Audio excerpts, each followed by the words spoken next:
Hey everybody, Marzi Montazeri here. We'll name it later show, episode 10 with my friend Philip Näslund.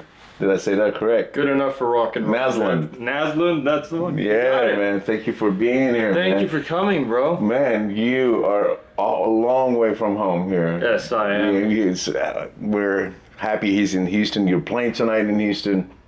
And besides, before we even get to that, I'm gonna dive in, man. I'm gonna dive in. You didn't. I didn't let him peek at the questionnaire, so it'll be all surprise.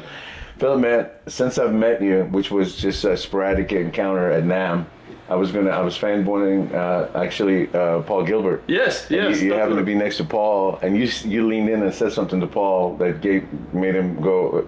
He turned around and said he gave you the thumbs up, so we're cool, you know. And then him and I talked about Japan and whatnot. But since then, you and I have been friends, and I've discovered so much about you. I follow you online, and the guitar bits that you put on like Instagram and stuff like that are like perfect, man. Oh, thank you. Your tone's perfect, your execution's perfect, and you're all over the place. Like, you know, you play a variety of different styles, but I know you're a rocker at heart, man. So let's jump in the beginning, man. I just want to know where you were born, raised, and we're going to get to the guitar from there, man. But and if, you know, were you around a musical family? Tell me a little bit about yourself. Okay, that's fun, because as you know, maybe not everybody here, but I'm Swedish, right? However, randomly enough, of all places on earth, I was born in Plano, Texas. Were you really? Yes, to a Swedish family and everything. So I'm this like cowboy Viking. This is type. amazing. Yeah. So, you know, I was born there because my dad had a job that had us moving around a lot. Hey, you know, at that time was nothing. I mean, it's something now, but I mean, you were talking, you know. Late 80s. Yeah, Plano wasn't very big. Right, but I was born there because my dad, you know, had a job out there. And I spent the first 4 years of my life in Plano, of all places like that. Then we moved to Guildford, that's outside London, England, and lived there a year and a half. Then we moved to the Bay Area, spent 4 years there, and then I finally came to Sweden when I was like 9 years old, maybe something like that, because, you know, family felt it was time to go back and be closer to friends and family.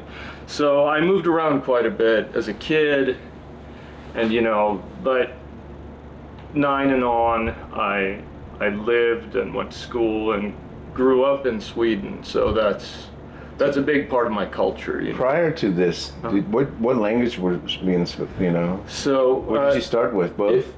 Yeah, Swedish at home and English everywhere else, basically. So you traveled a good bit before you settled in Sweden. Yeah. In Texas, England, and then California, and then now you're just 9. Now you're in Sweden. Exactly, and so we'd always go back to Sweden in the summers because, you know, like Dallas and Plano in the summer isn't great for, you know, Sweden's beautiful in the summer. So we'd go the full 3 months of the summer and just hang with friends and family out there. So it was really cool, and I think that has, you know, affected me to just be curious and travel a lot. And yeah, that's something you don't get unless you actually do. Yeah. So it's really cool, actually. But, you know, so I grew up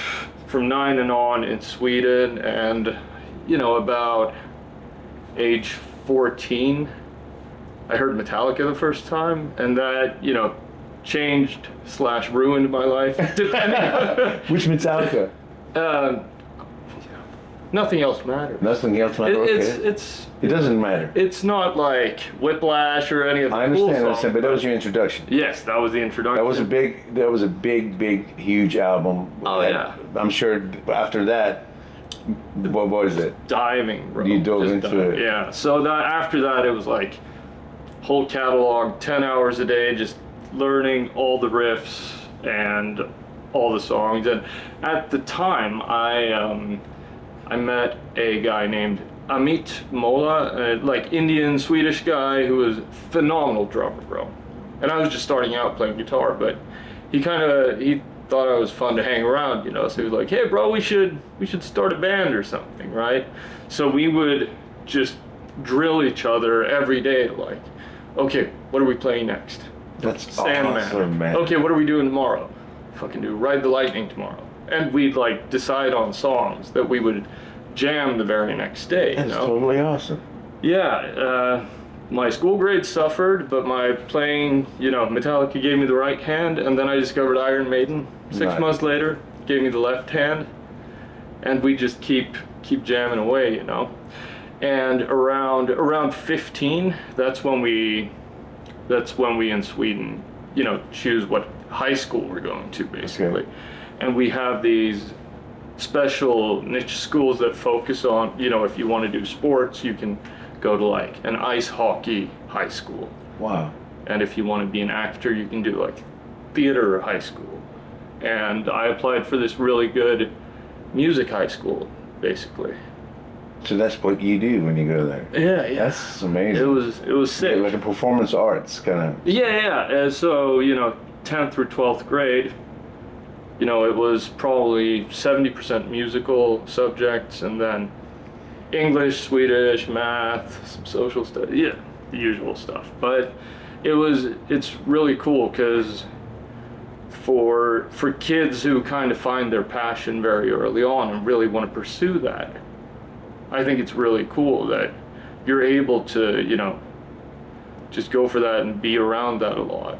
Hey, Already in high school. Yeah, you know? that whole idea, man, that concept is amazing. Yeah, and you know, of course, Everybody has a genius within them, but you know, not necessarily.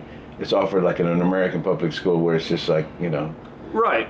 But you know, when you have different strengths, you know, when you offer a test done differently to different people, kids that make A's doing it this way, if you do it visuals and art, like these kids make A's and these kids make F's, you know. Yeah. Because, so there's a way for each individual to kind of. I'm glad you found that. So it was just like a natural calling for you. Yeah, I went there. I played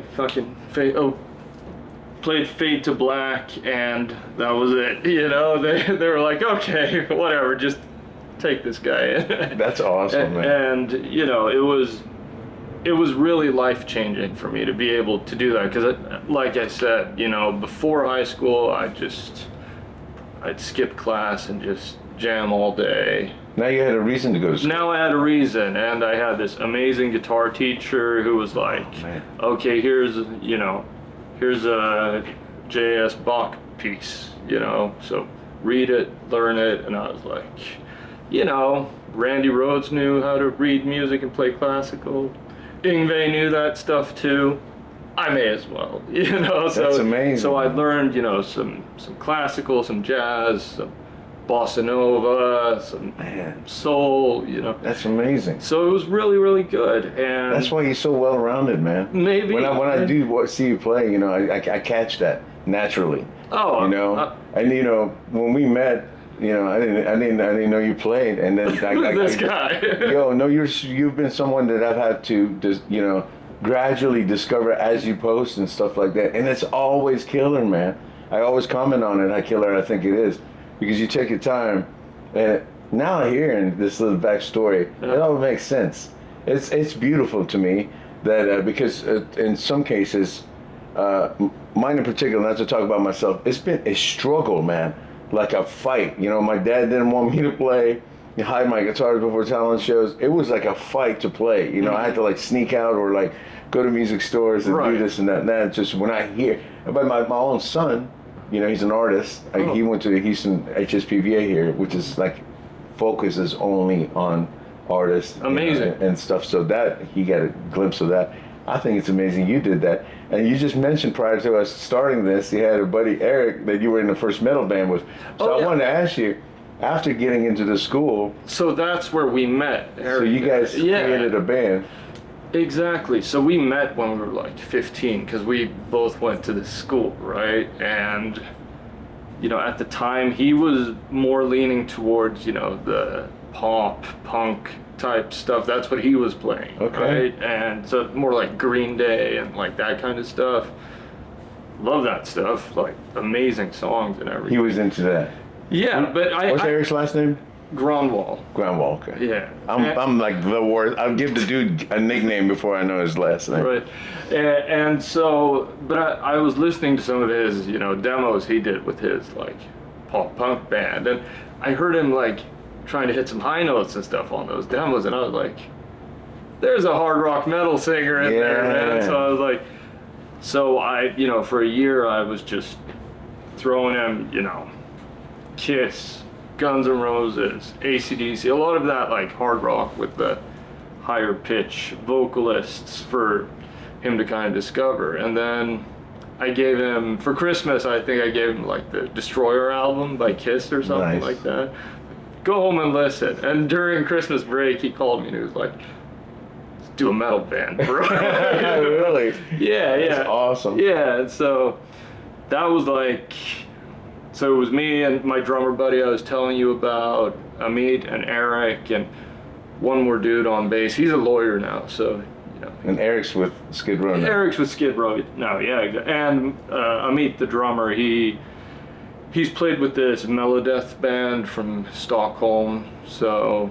So you guys followed your paths? Yeah, absolutely. So, but we, it was a great, what do you call it, like, stomping ground, learning experience. That seems like it's almost a great starting point, man. Yeah, dude, it was like organic, but yet like passionate people like finding each other. Yeah, and it was like total DIY. We booked everything ourselves, marketed everything ourselves. So you immediately started gigging, huh? Yeah, absolutely. What was your first gig? How old were you?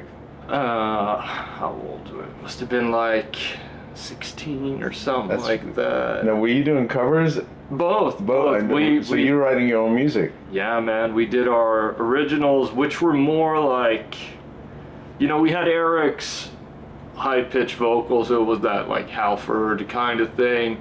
But then we took, the heavy concept from like Pantera, Slayer, like that kind of stuff, and try to like find a cool hybrid there. And I mean, we were kids, we were young, we didn't have much experience, but that's what we were going for. You were having fun. Yeah, and covers, we did everything from like Ice Cream Man, we did man, that's a huge song to do covers. Oh, I'm not saying we sounded good, man.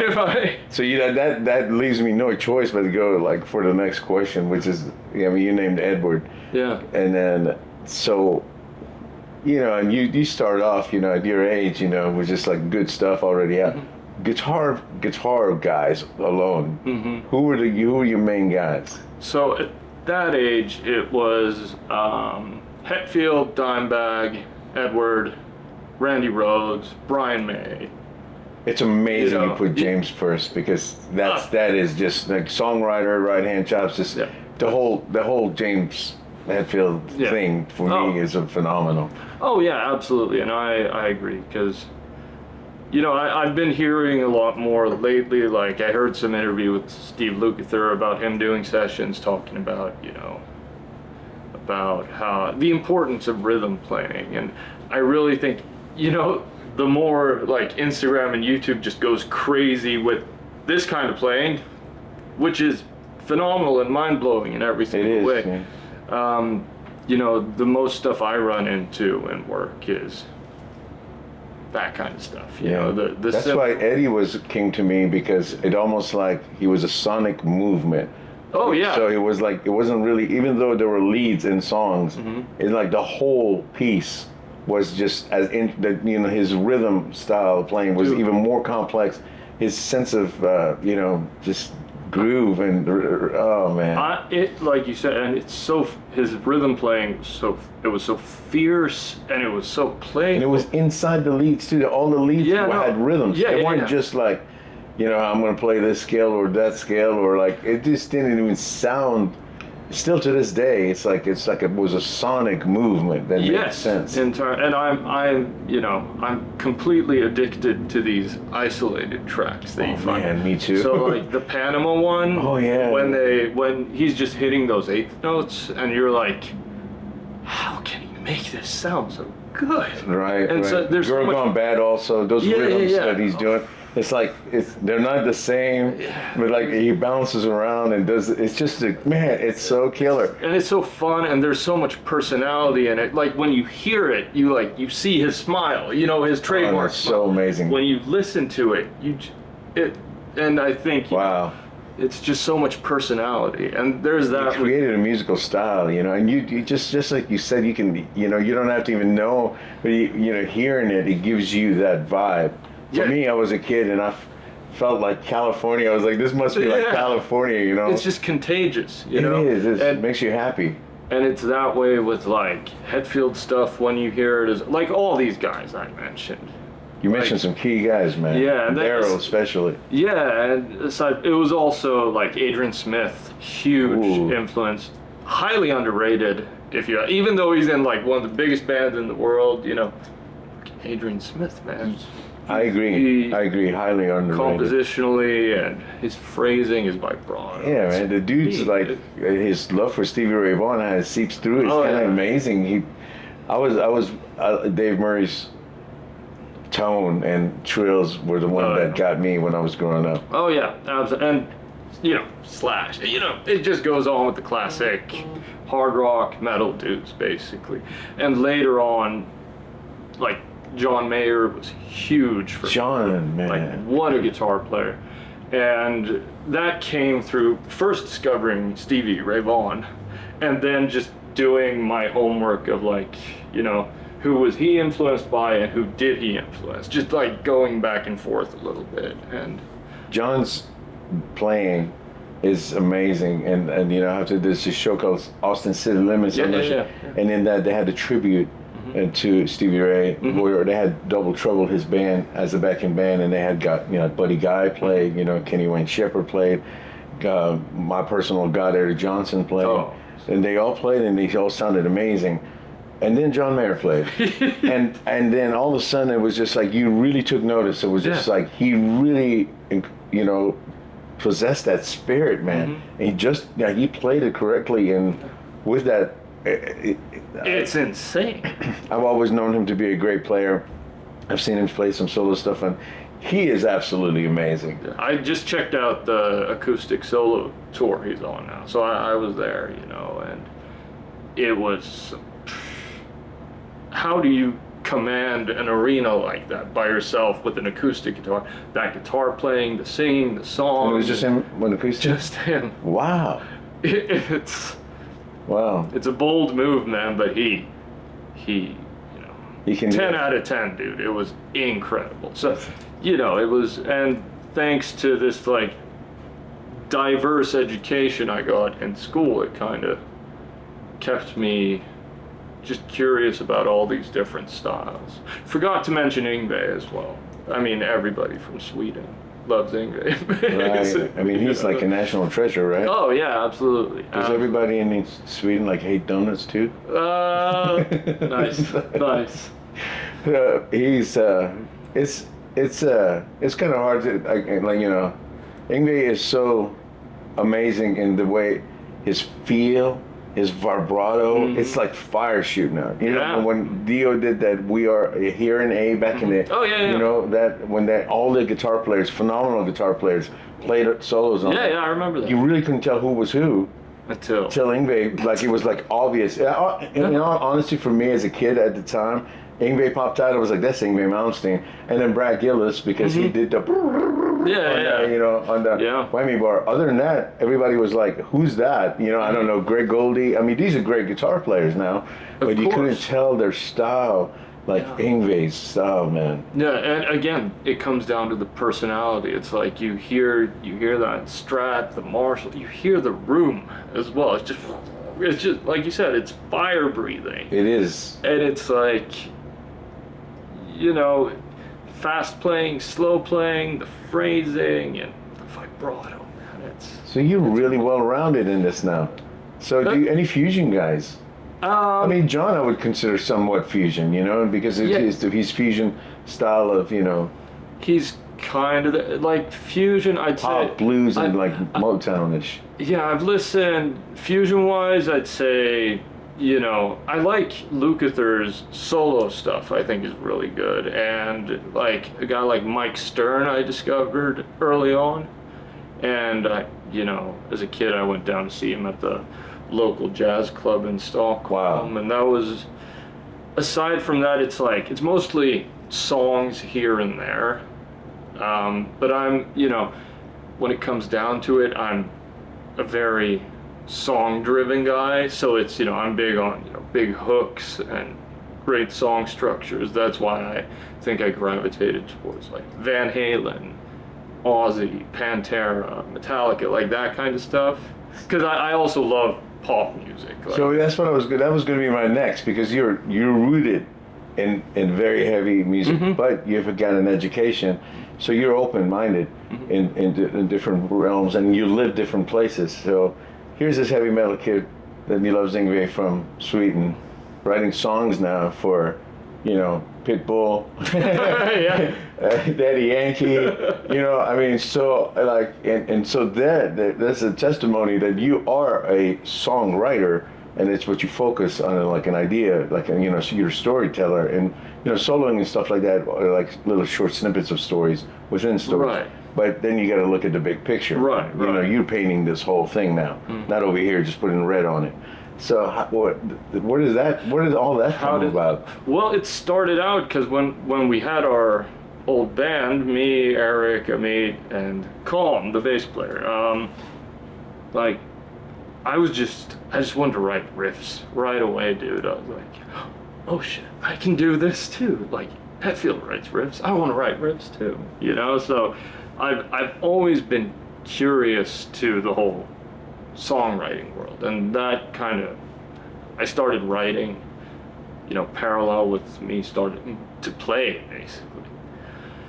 And we wrote, you know, our own songs, like That's I said, huge. from the get-go, and, you know, we had a pretty clear idea what we wanted to do as well, and there were a lot of Swedish bands that really broke out internationally in the mid-2000s, as you know. So, you know, that's always been a thing. And then, you know, discovering more mainstream music with like the John Mayer stuff was huge for me. And then I think when I moved to LA 2012, you know, we had all these phenomenal Swedish songwriters and producers, you know, like Max Martin, Shellback, Rami, like all these guys just writing so many hits, and, you know, Red One, Moroccan Swedish guy doing the Lady Gaga stuff, you know, and I'm realizing, you know, all these dudes love metal as well, like old Iron Maiden fans, and, you know, long-haired dudes writing these phenomenal pop songs, and I was like, oh, that's pretty cool, you know. And so I started doing this exercise when I moved to LA, because I didn't know anything about music production. I hadn't, you know, done the practice of writing specifically for another artist. It was always my own riffs for my own project, and so on and so forth. But I started like, okay, today I'm gonna write a Katy Perry song. And, you know, just try it out and see what happens, you know, put together. That's a challenge. Yeah, it is, because all of a sudden, Yeah, it's three or four chords. But it's not that easy. No, I mean, Oh, man. simple is hard, dude. Yeah, You know what I mean? Yeah. So, As a songwriter, you have to embrace simplicity. oh, absolutely. Otherwise, your music's going to sound like Tetris the whole time. Yes, Tetris. I don't know what I'm saying. That's amazing. I know exactly what you mean. So I would, you know, start doing that, and like I said, I didn't even know how to record myself when I moved to LA. So Wow. that was a big challenge as well. But I had to figure out a way, and that came from, you know, wanting to write songs and then being able to put them together in a way so I could show it to other people. So I spent a lot of time just working like that, basically. And trying to figure out some sort of way to do music when I came to LA, because that's what it all came down to. Because That's what that is. This the main reason you? yeah, because after we did the band thing for a while, we went our separate ways eventually, and like I said, Eric went and won Swedish Idol, which was incredible, and I decided to move to LA because it was hard to get work in Sweden. Okay. So That's a big move, man. yeah, but That's a big, scary move. yeah, I spent a year or two working, 9 to 5, and it was fine, but it wasn't what I wanted. So that's why the decision came to take the big step over to LA, and it was super overwhelming at first. I'm sure anybody who's made the move can relate to that, but I did that whole thing, and I went to MI for a little bit, and I was trying to figure out a way to find work and everything, be it session playing with bands, writing with other people. Yeah, MI was good then. Oh yeah, MI was great. Awesome. That was the whole idea with MI, just to because I couldn't get work back home. I wanted to come to LA and be in a musical context, so to speak. Right. And MI had this phenomenal, what's it called? Their hiring hall. So Okay. artists would come through, and you got the opportunity to try out to play. And I was doing 3 or 4 auditions a week, basically. So That's great, man. yeah, and then after 6 months, I found this gig. It was a session guitar gig for a band that Bob Marlette was producing. If you heard of it, he's done Rob Zombie, and he did some later Sabbath stuff and Shinedown and a bunch of cool stuff. So that was my first gig. Awesome, man. Yeah, it was great. And so it was me on one guitar, and it was Jared Jaden's Nichols on the other guitar. So we were dueling guitars there. That's awesome. And then the drummer from his band, Dennis Holm, playing drums. So it was an And this is incredible. what year? Around what? That was early 2013. Wow, man. Yeah. So you hit the ground running pretty much. Pretty much. I was lucky. Yeah, that's. And working with Bob, who's the producer, who's been in the room with Tony Iommi, Brian May, John Five, all these great guitar players, just getting feedback from him the whole time about these things we're talking about, like rhythm playing, and and he was kind of the solos it's fine, just make them iconic, like Blackmore, Right. that kind of shit, but it was microscopic with the rhythms. That's where we were really put to the test, so that was a really cool first LA gig. I like the way you put that, experience. microscopic. Yeah, It's just you don't. There's no hiding in a corner anywhere. Exactly. You're exposed, and you need to deliver. And I mean, it's not this kind of microscopic where it's Yeah. not that. Yeah, it's execution. You gotta be It's on it. like not just doing it, but having some kind of spiritual connection with it at the same time, where it comes almost you become the instrument. Also. Exactly. And it's it's all tuning, timing, all those things, but it's not this kind of tuning. It's this kind of tuning, and a lot of accountability for your own playing, so to speak. Yeah. So When you break it down like that, it's as truly as complex as it actually is, man. There's so much to it, Almost lead playing, when you look at it now, it's just escape route. But because rhythm playing, it's so important. That's why there's so much going on with it. There's no room for error. Well, Right. lead, you can actually get away with error as flair. No, but you can have exactly. You can have fun with it. You can But when it's like those quad track rhythms, Yeah. that's why you look at like Frederick from Meshuggah, bro, and it's like He's ridiculous. But I don't think Edward would have been the kind of guy to double his rhythms because of course it was so much freedom in his playing. He needed this to be himself. exactly. But there's But no Randy doubt did it. about the rhythm. But you know, still. just you just named a man. I freak out when I hear his playing, man. Frederick's arrangements and stuff just bleed alone. Yeah. You know. No, it's insane. So the drummer I'm on tour with now, we'll get to that later, but I just have to tell you, he's the biggest Meshuggah fan. Oh, that's awesome. He's from Sweden. Yeah, and he had some like mutual friends with them.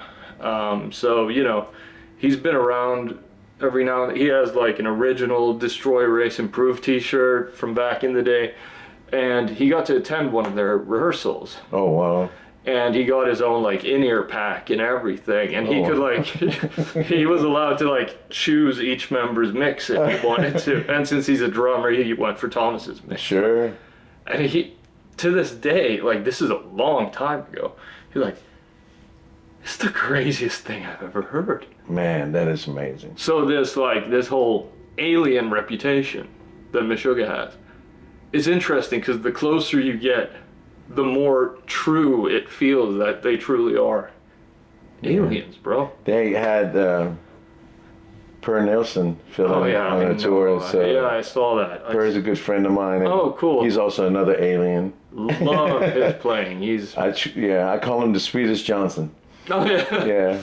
Yeah, he reminds me of Eric, but not because he sounds like Eric. He somehow reminds me of Eric Johnson because he's Per's phrasing and playing is so beautiful. It's insane. And so he was with Meshuggah when they. Yeah, no, I saw one or two of the shows with Per, and I was like going into it, I was like worried because I'm like, Frederick's sitting this one out, dude. What's gonna happen? Yeah. And then I go to the show and I'm like, that's big shoes to fill. Big shoes to fill. Really. So Per did a great job. Oh, incredible. But so I did that first gig playing on this record that Bob was producing. And, you know, as that was coming to an end, that's when I got the call to basically go in and work with Paul Gilbert as his assistant to begin with, because you may or may not know he has this guitar school online with Artist Works. So it's a video exchange guitar school. So, you know, I'll send a video to Paul and he'll respond with a personal feedback video. So it's a really cool concept to take like private lessons, regardless where you are in the world. Yeah. So to begin with, my job there was it was to just help him out with the video stuff and, you know, go get us lunch whenever it was time for that, and, you know, just some human energy in the studio. And wow, Paul Gilbert. Man. Yeah, and that was like the luxury was just hearing him play and talk about guitar all day. And so we did that for a while, you know, but then his label came after a while and said that they needed a solo record from him. And he, you know, asked me if I knew how to run Pro Tools. And I was like, yeah, dude, because I was learning these things now, you know. So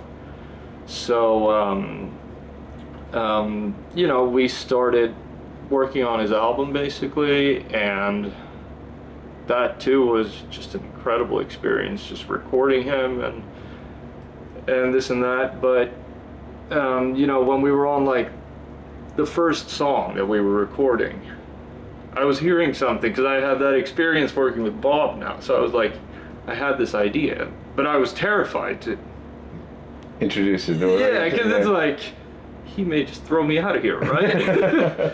So it's a bold move. So I was like, how do I do this? So I was like, hey Paul, that was awesome. I just got this little idea. Maybe we could try doing like this instead of. And he was like, okay. And we tried that. He put it in one take, boom, like that. Alien, like I said. And then we tried it and everything. He was like, oh, It worked. that's actually better. Let's do that. Okay. So that was like, He embraced it. he embraced it because such an awesome person, and you know, zero ego and just an overall nice guy. And Cares about his art then. True. yeah, oh yeah, for sure, for Seems sure. it. He just loves music and guitar, you know, so, and, you know, that seemed to work, and that gave me confidence that, like, oh, so I can get an idea and share it. It made me, like, feel safe in there to just present ideas if they pop up. And then, you know, we started going more like back and forth and collaborating on things with this album. That's what a good producer does, man. Yeah, That's yeah. like your introduction, kind of, Yeah, and to you being know, comfortable to be a producer. and over these months we were doing this, I didn't ask any questions, nothing. I just head down, work as hard as I could, and just, you know, and no suggestions just to suggest. More like if an idea pops up that I think will further this thing that we're doing, right? That's when I'm going to give the idea. And, you know, last day of the record, we had just sent everything into mix. We made the deadline like the day after he was going to do clinics in Brazil or something.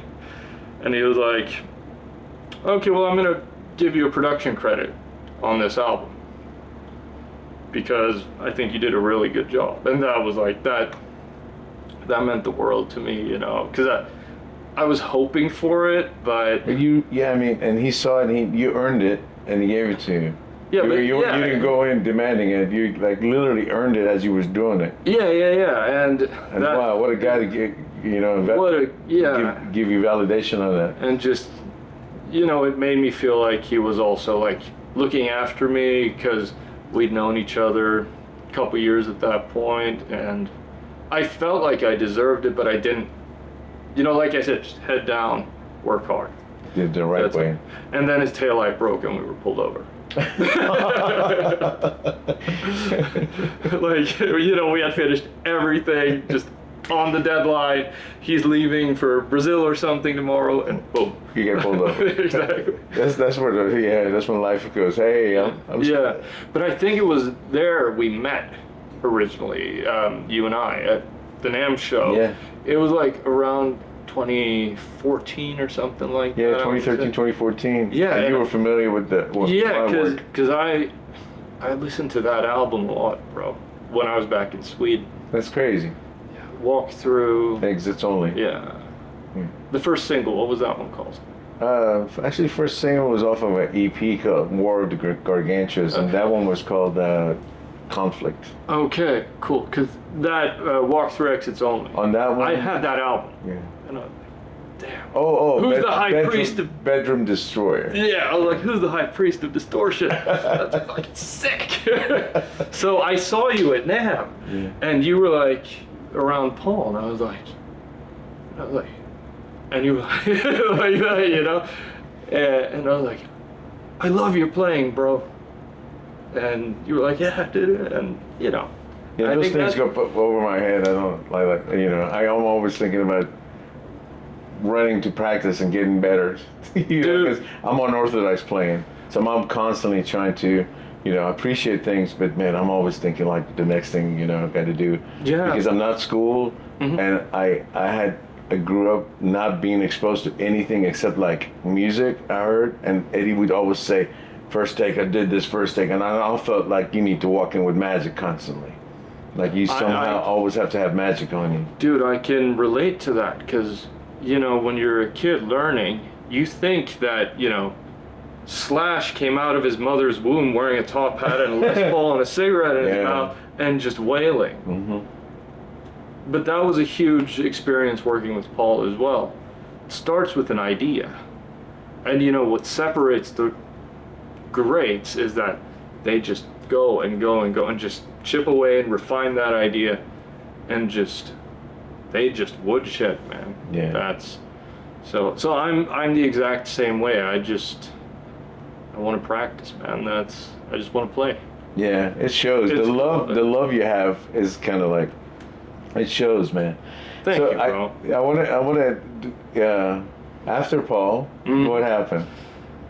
Oh. Like maybe not after Paul, but like still want to get to like how you Yeah. ended up writing for such big pop artists. Yeah, and so after that, I was, I had one foot working on metal stuff. One artist I'm working with to this day, Combustion 96, really cool band. You should check them out. So, there are some singles frequently being released, but that's a long time collaboration I've been having, and also a lot of other metal bands. So I got in touch with a band called Westfield Massacre at the time, with and doing those things, but I kept pursuing the pop thing at the same time, so one foot in each basically. That's awesome. And just completely random LA encounter, I met some of these Swedish Moroccan dudes they used to be in Red One's camp, Red One, who did the Lady Gaga stuff, and Pitbull and Jennifer Lopez and One Direction, Nicki Minaj, list goes on. And they had just left that camp wanting to do like their own songwriting team kind of thing that's pretty big in that world. And they needed a dude who had a good hand with, multi-instrumentalist, understands arrangement, up and coming, and just willing to work a lot, right? So I ran into them at the Den on Sunset in LA, and I just pursued that, and they started calling me in for sessions, and it was cool because they were really hungry because they wanted to get their own thing going, and then I got to be part of that as well. And that was a really exciting time because like all of a sudden we're doing these songs. I had done these practice runs, creating songs that are being pitched for in my head. Oh, I'm gonna try doing a Beyonce song, a Lady Gaga song, whatever it could be. And all of a sudden here I am working with these dudes who have this incredible sense of melody, even though they don't play any instruments or anything. They're just standing in there, just singing in the room over a track. It just sounds like a hit. Wow. And having this opportunity to just pitch these songs to these artists, bro. And it's like, it was this total like one door away feeling, right? And it's through those guys that, the Pitbull stuff, the Daddy Yankee stuff, Leona Lewis, and a lot of Latin artists as well, who are, huge in like Brazil. I worked on, the official Carnival song in Brazil. Wow. 1 year for an artist named Claudia Lecce. You're also playing on these and so yeah, I'm on some songs I'm doing writing, some I'm playing, producing, and writing. Some songs I'm just producing.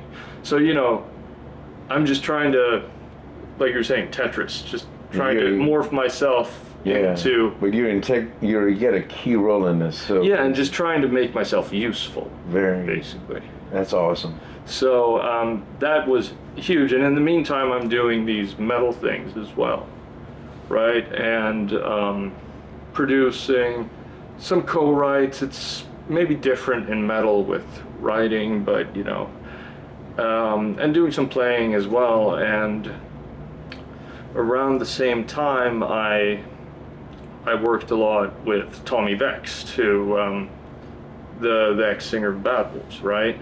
And this is like pre-Bad Wolves even.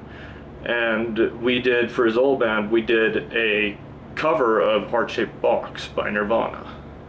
And we had this idea where we wanted like the verses to be kind of like Trent Reznor, Nine Inch Nails, piano, and industrial and disgusting, basically. And the choruses to be more like Slipknot, kick drums, and just, soft, loud dynamics, basically. So we did that, and it, for the Westfield Massacre platform that they had, that Nirvana cover did really well. So we were like, you know what, let's do another one.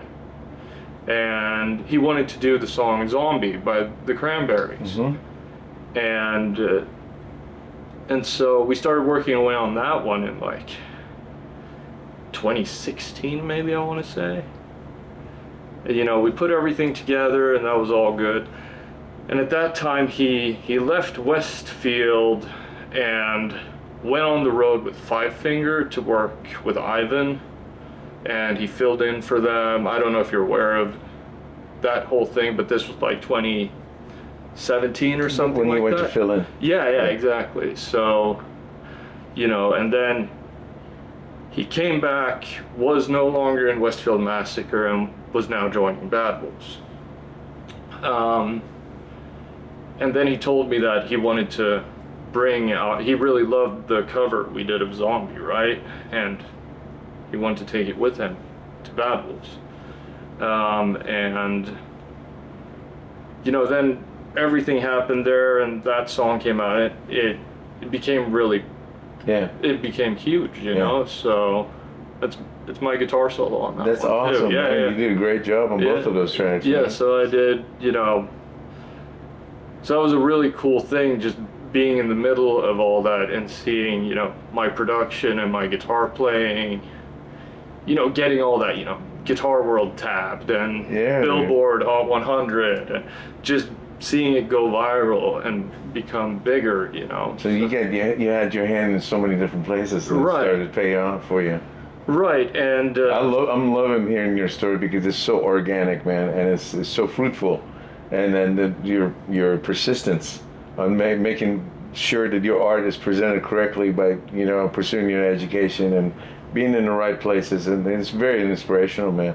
It's like, there are so many. I'm telling you, I'm not telling you. Well, yeah. So many times it didn't work out as well. It's like I said, either you love this or you're crazy, or you a little bit of both.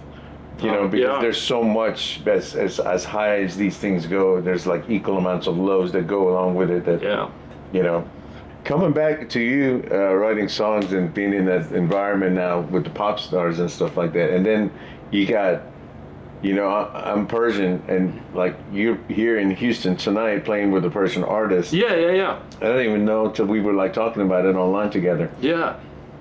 Then I had to go find him because I never heard of him. And then he's got millions of followers. Yeah, I know. And this is like a huge show, huge production. How did this one come about? So, Arash, who I'm playing with, he's a Persian Swedish artist, actually. Okay. So he had a huge part of his upbringing in Sweden, and a lot of, you know, his management and so on is Swedish. So the connection for me to end up on this gig is through the pop guys I was telling you about, right? Yeah. Because I've kept working with them, and over the years, you know, you meet people who come through to the studio and stuff happens, you know, right? And at one point, I think it was right before COVID hit, a guy who works for Arash's management started talking to me a little bit about, you know, wanting to put together a US band basically for him, because he's massive in the Persian community all around the world, essentially, right? Right. So, you know, he has his band for the European dates, who are based in Sweden and so on. And then they wanted me to put together a band that could, you know, that could handle the U.S. and Canada shows. So you're in charge of the band? No, I'm not. Okay. But I was asked to like find, you know, a bass. So my buddy Oscar is playing bass in the band as well, and you know, so that's really how that came to be, and the connection is through the pop guys, and then because Arash is Persian Swedish. Got it. That's how I ended up on this gig. How long is this tour? Now we're going for one more month, and that's pretty big. Yeah, and we're doing basically fly-out dates. We're playing Fridays and Saturdays, flying out to different places, and then I come back home. Okay. And work on the usual stuff. So I want to know, prior to getting on this tour, and post this going home. Is there anything you've been working on? Oh yeah. I mean, besides the usual.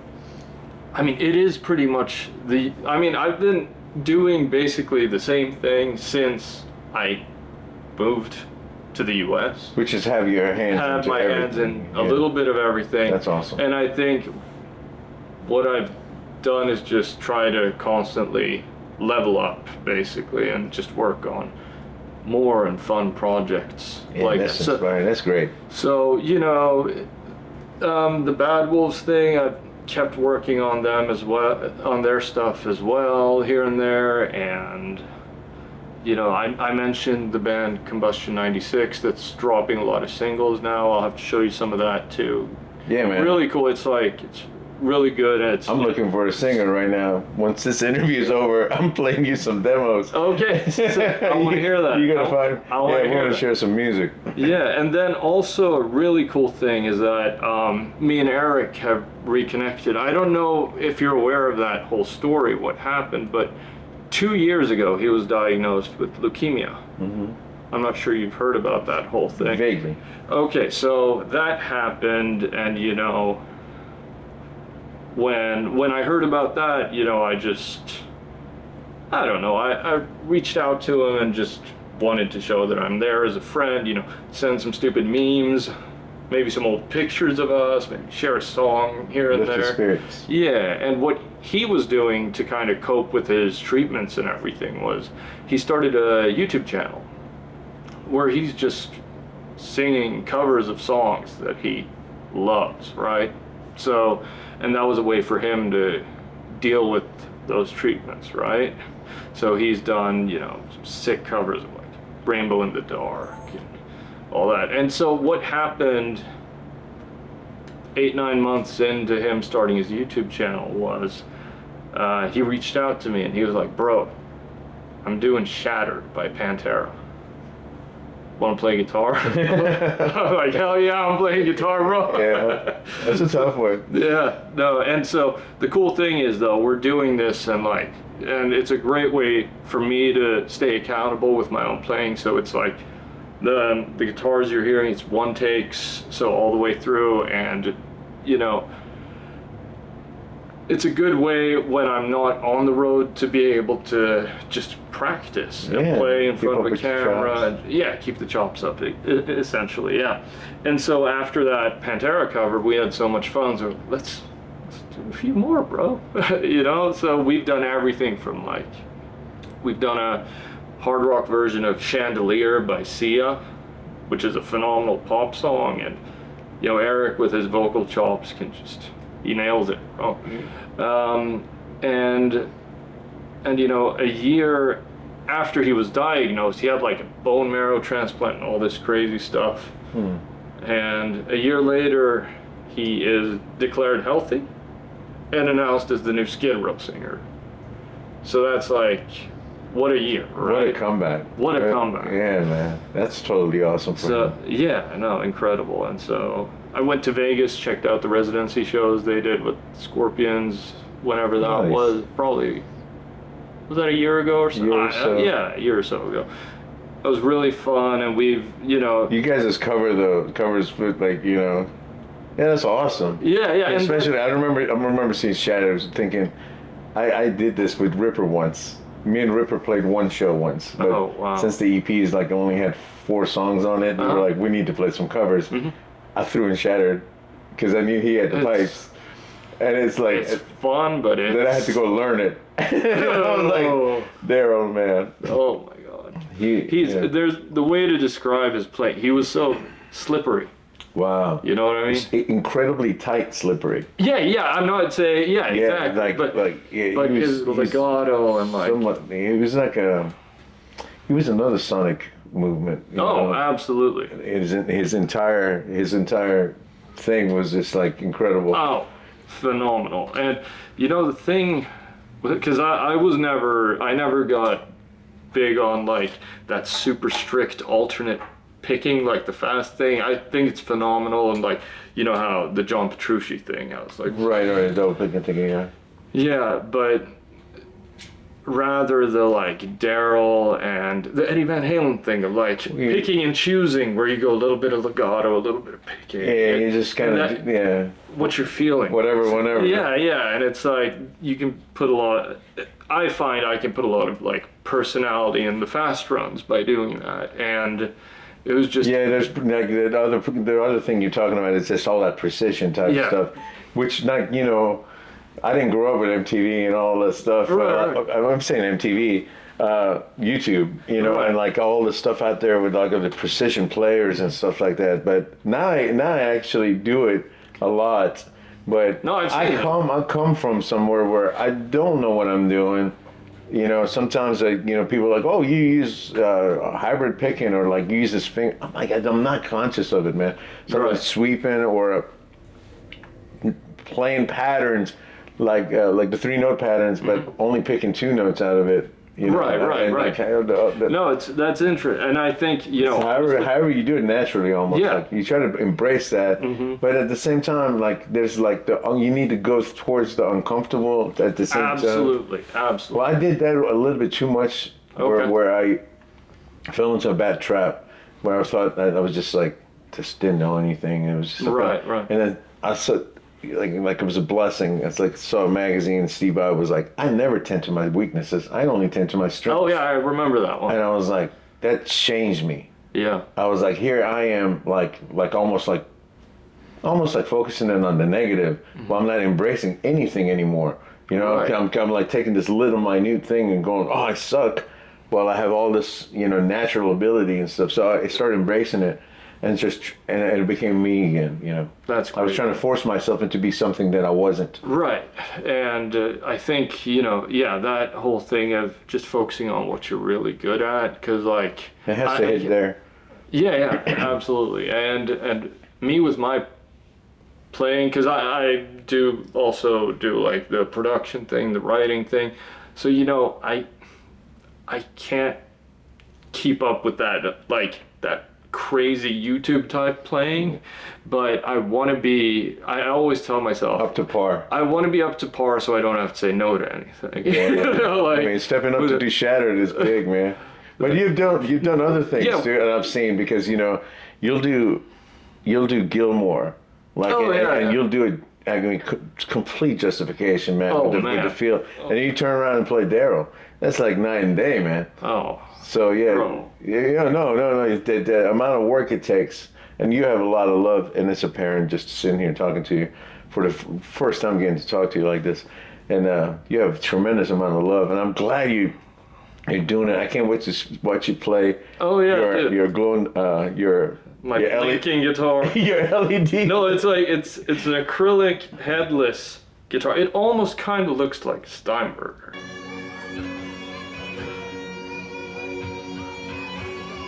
But because I'm a Gibson dude, like that's my thing. And then, but this tour, it's like it's so dialed in, because I was telling you there's a European band, there's a US band, so the whole production just moves with wherever they're going. So I basically show up, and here's my guitar, and here's the Line 6 Helix I'm playing through to get the tones, and and so the guitar is built in acrylic material, has built-in LED lights, and then the tone knob has a push-pull. So you pull it out, and for the crazy like rave parts in this set, it's hooked up to the lighting, so it blinks in time, and if we have these like those kind of accents and stuff, the guitar will actually blink in time with the accents as well. So the sound and lighting guys, they're incredible, and they work so hard. So that's it's awesome. It's really cool, and it's a fun and different thing as well.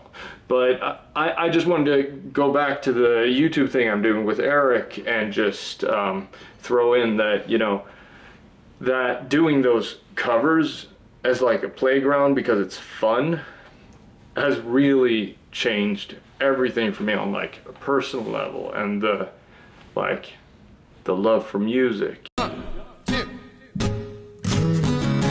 on, little girl, show me what it's done to you.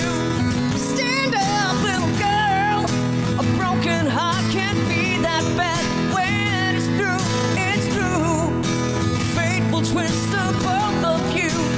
it's really, you know, been a full circle kind of thing with like my old buddy that I started my first band with. And now we can just do this YouTube thing and play some covers because we love these songs. And there's actually people who give a shit about what we're doing. And you're giving it back in a way. But it's just this most amazing thing, Yeah, which, you know, guys are doing it justice as well. which, you know, which makes all the other music things just, it makes everything just so much more fun, because it's kind of a reminder of why we started doing this thing. Yeah, that's totally So awesome, man. Yeah. It's like giving thanks in a sense. It's just so much Going fun. to church. That's awesome. Yeah, it's I don't want to not to ask this one question. What's that? I want to get about it. I really want to, you know, tone, man. Tone. Guitar and like what you clearly went through the Gibson thing, and I have a personal relationship with Gibson too because I was an Eddie Van Halen Strat guy. Mm-hmm. This guy gave me a Gibson custom Les Paul. I was like, take this home, really good price. I plugged it in. I plugged in my other guitar. I plugged it in again. I was like, God damn it!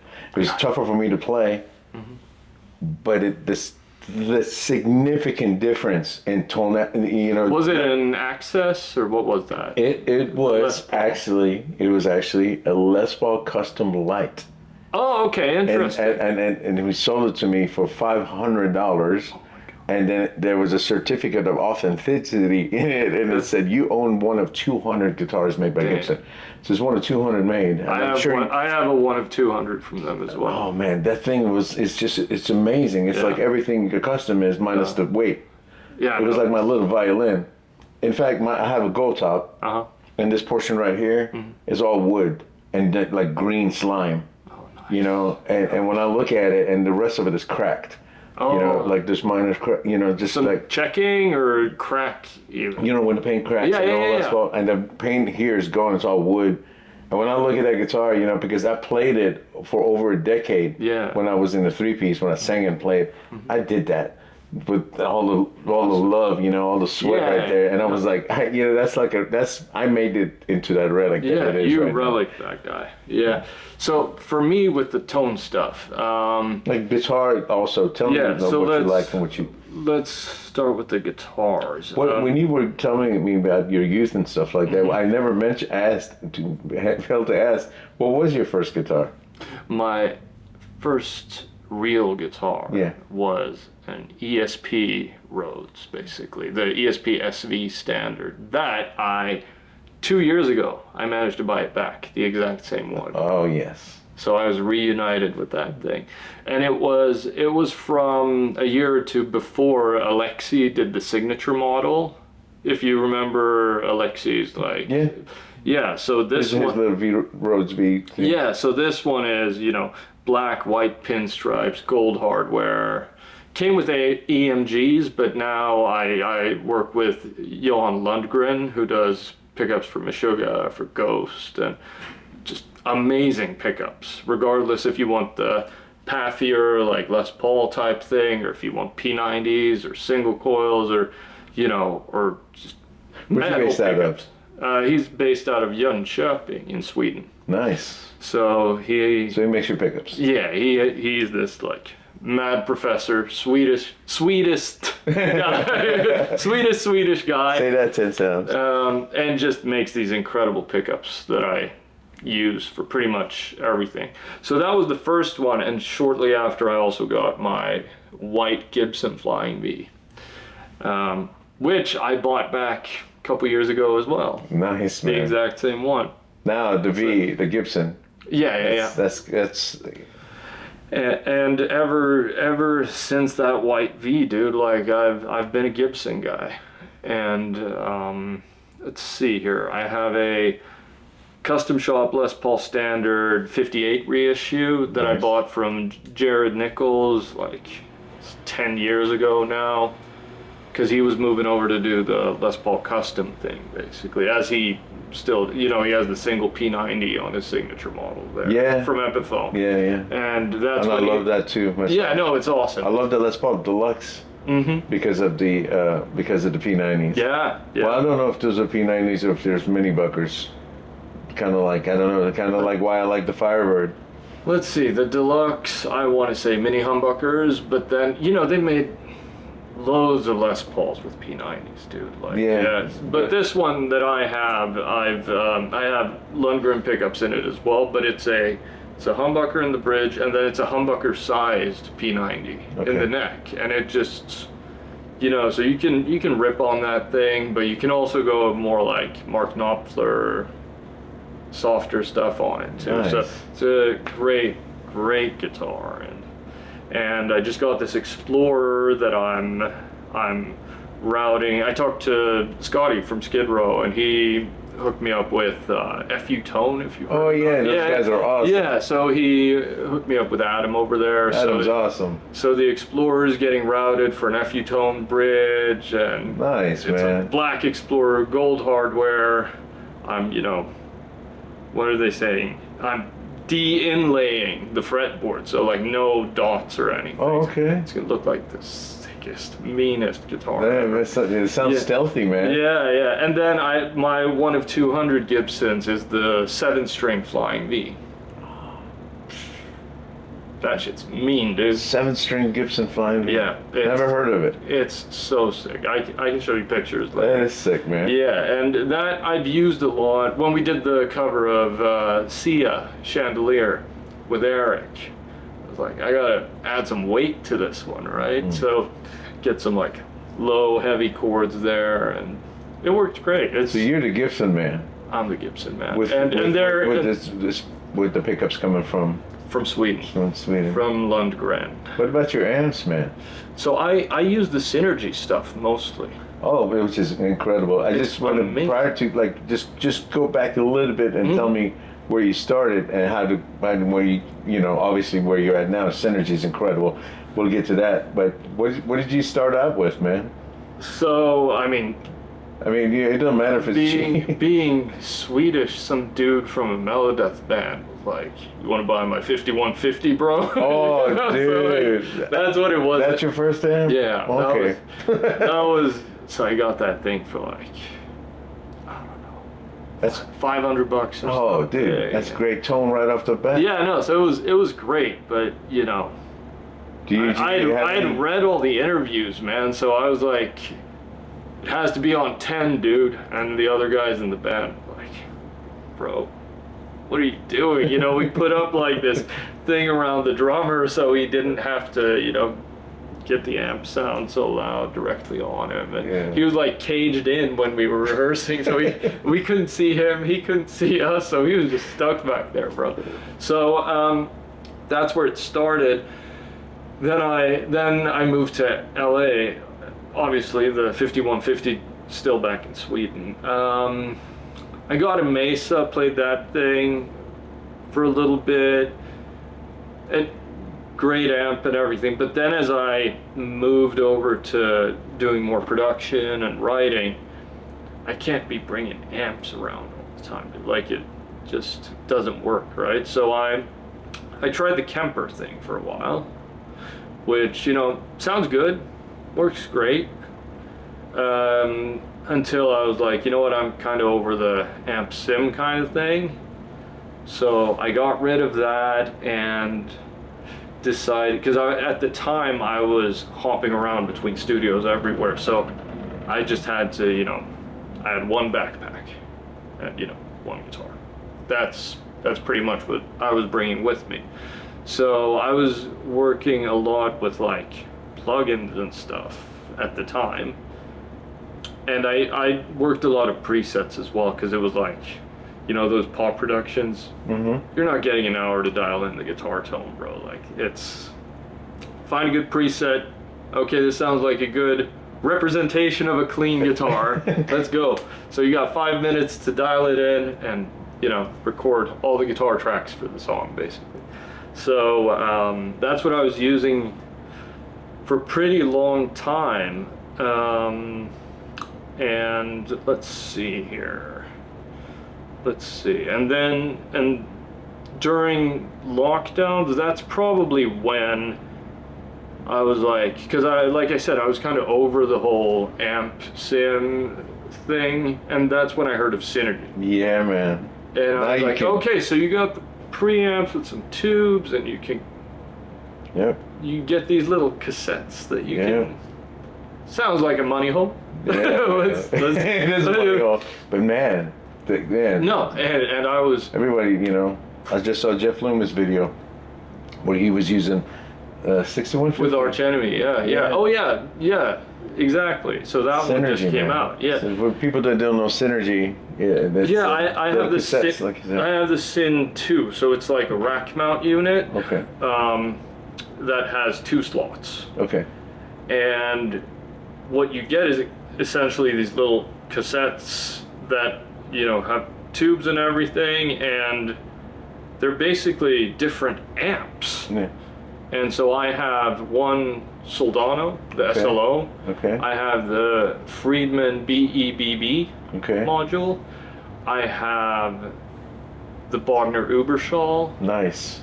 module, and then I have the Synergy OS, which is an homage to the Dumble Overdrive Special, which is Stevie Ray Vaughan, John Mayer, Eric Johnson. Eric Johnson, Robin Ford. Oh, there's a guy. Yeah.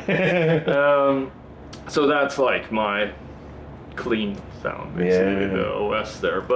And then I have these flavors of different, you know, if you want the wailing leads or the. So now you can walk in and have a real amp. Yeah, as close as it gets. Yeah. And they're just. But it's just a lot closer than the Sims, man. Oh my God. There's always a significance for me. There's a difference. Yeah, no, absolutely. And these things are the best things I've ever played. And they can, you know, within 5 seconds, I can go from like the Dumble Overdrive Special clean sound to a fire-breathing Bogner Uberschall. And it's so convenient, and What switching board system do you use for that?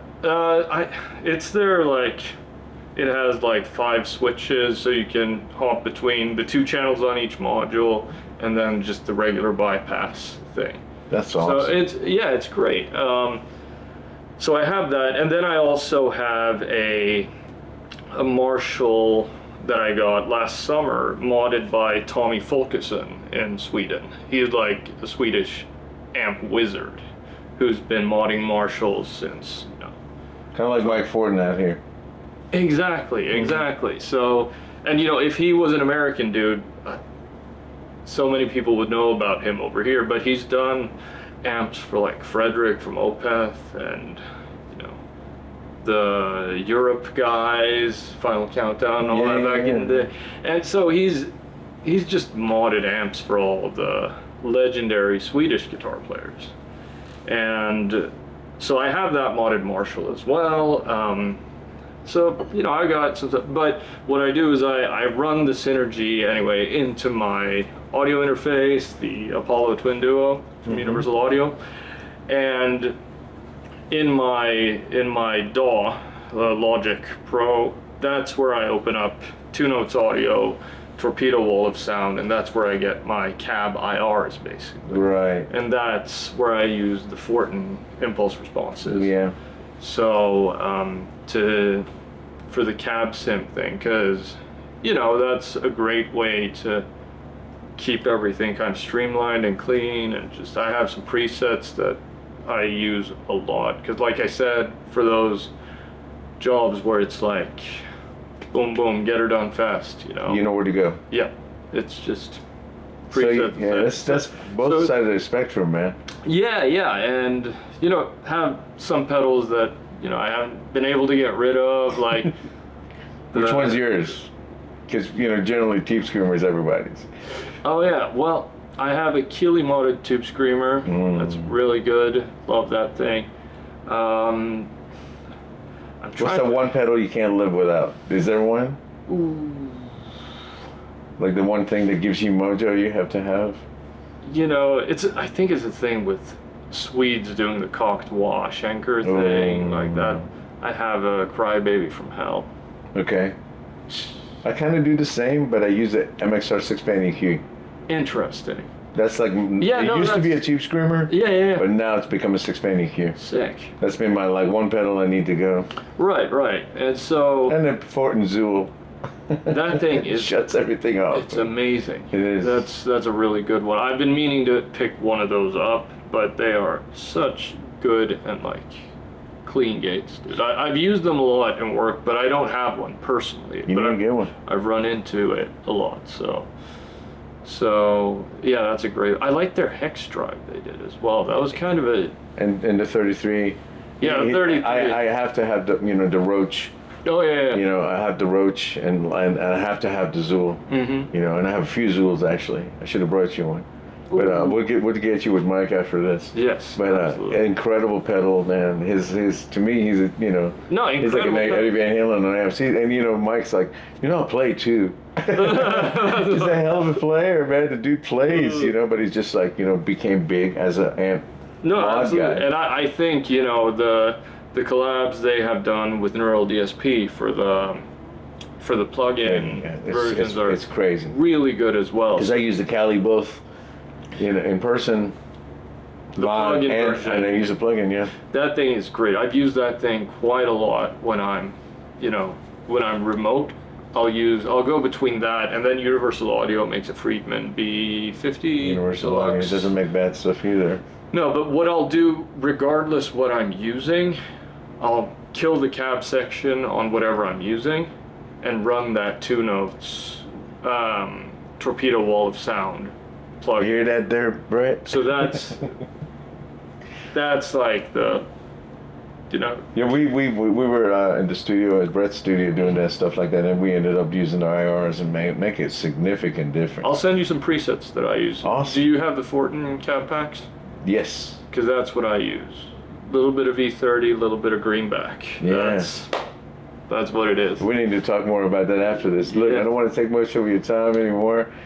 It's been an honor of mine and pleasure to sit down Dude, with you, it's been man. so nice. You're like, you're amazing, and to hear your story, how you came about. Thanks for sharing that. Of course. I wanted organically to catch that, and just like I felt your love and energy towards it, and you got so much more going on for you. What is the most immediate thing you're doing next?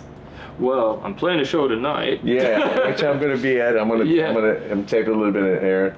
And then, I have some, it's a lot of, right before the summer, there's a lot of writing, a lot of deadlines, stuff that just needs to get done, be it pop, be it metal, whatever it is. Whatever. Just a lot of stuff to get done, and, get some more fun stuff out with Eric's YouTube channel as well, because I love doing that stuff. So that's what I was doing when you guys Really? in here. I don't think I can say what song we're doing. Yeah, don't yet, give it but, away, man. Don't give it away. I might show you later. It'll be sick. But so that's really what it is. So, and then, back to Sweden over the summer, try to catch some shows out there and hang with some of those I need to come Swedish visit. metal dudes as well. Yeah. I need to come hang out with you and Ola. Oh yeah, for sure. You're more than welcome. There's a bunch of great shows going down this summer too.